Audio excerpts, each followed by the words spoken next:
একরাশ মেঘ অশ্রুর মতো বৃষ্টি বুকে নিয়ে ভেসে চলেছে।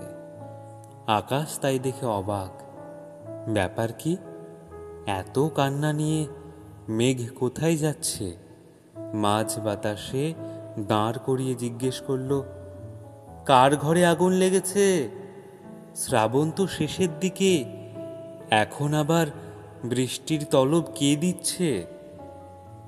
মেঘগুলো একটু চুপ করে রইল।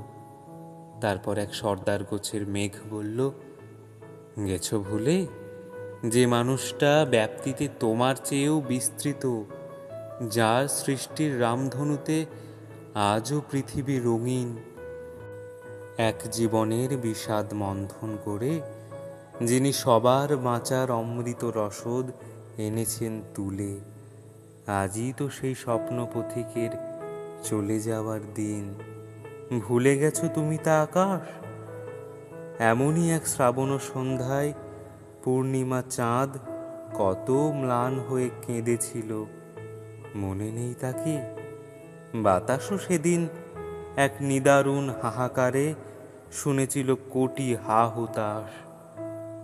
কতটা আঁধার হয়ে শোক নেমেছিল।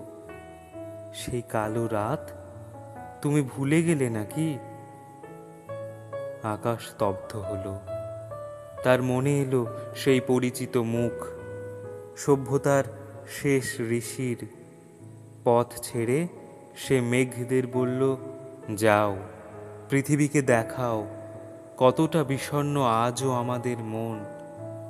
ঈশ্বর হারানোই আমাদের কান্নারা ঝরুক অঝরে ধরে রূপ বৃষ্টির।